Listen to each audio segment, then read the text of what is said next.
तो हम इसके साथ ही चर्चा इस बात पर भी कर रहे हैं कि कोविड को लेकर राज्य सरकारें फैसले ले रही हैं, लेकिन इन सबसे अलग बोर्ड के एग्जाम्स 10th और 12th के स्टूडेंट्स को बोर्ड के एग्जाम्स में क्योंकि बैठना है, तो उनके लिए कम से कम अब आगे क्या फैसला हो और कितना मुमकिन है, कितना पॉसिबल है अभी एग्जाम्स को करा पाना।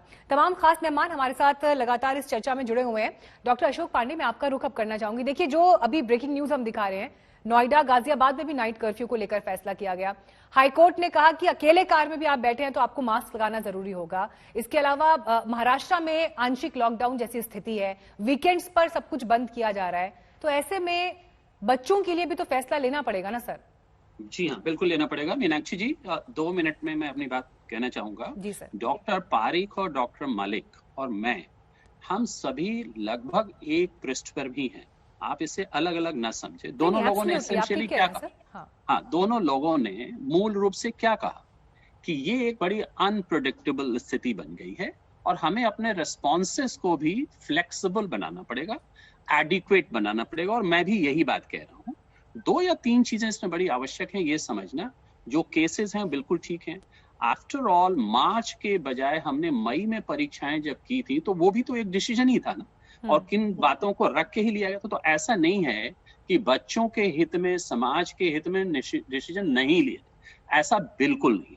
अब दूसरी बात ये है कि कक्षाएं चलाना और परीक्षा लेना, ये दोनों 2 बातें हैं। डॉक्टर पारिक ने कहा, एक विद्यालय का नाम लिया उन्होंने कि उन्होंने एसओपीज बनाए हैं। क्लासेस के लिए एसओपी सभी विद्यालयों के पास हैं। आपको जानकारी होगी कि पिछले 4 महीने से जब ऑनलाइन से हम हाइब्रिड मोड में आ गए, तो कुछ बच्चे विद्यालय आते थे, कुछ बच्चे घर रहते थे, फिर भी दोनों श्रेणियों में पढ़ाइयां हो रही थी। आज की तारीख में बोर्ड की प्रैक्टिकल की परीक्षाएं भी चल रही हैं, उसके भी अपने एसओपीज हैं। लेकिन अगर स्थिति ऐसी बनती है कि परीक्षा लेना संभव नहीं है, तो कौन कह रहा है कि परीक्षा लीजिए और लोगों को एक किसी बड़ी मुसीबत में डाल दीजिए? ऐसा नहीं है।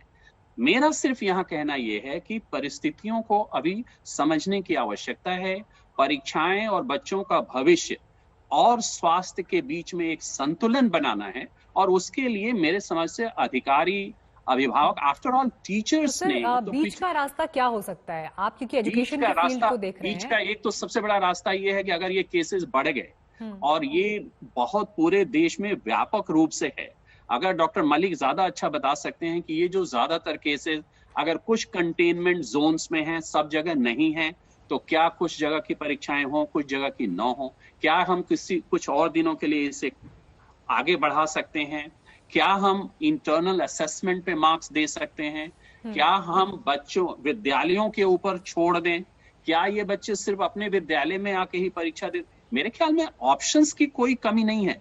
लेकिन कई सुझाव जो है सोशल मीडिया पर भी हमें मिल रहे थे, क्योंकि बच्चों ने एक ऑनलाइन कैंपेन भी चलाया हुआ है। तो उनका ये कहना है कि अगर 10th के एग्जाम भी कैंसिल हो जाते हैं और उनका जो इंटरनल असेसमेंट के जरिए उनका मूल्यांकन, आकलन किया जा सकता है। पिछली बार भी तो हुआ था मीनाक्षी जी, पिछली बार भी हुआ था, और उस समय केसेस कम थे अभी के मुकाबले। एग्जाम दे करके भी उनका मूल्यांकन हुआ था।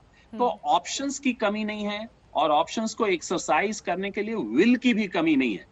लेकिन ये स्थिति ऐसी है कि एक दिन में ये निर्णय लेना ठीक नहीं है, और उसके लिए कोई बहुत जल्दबाजी भी करने की आवश्यकता नहीं।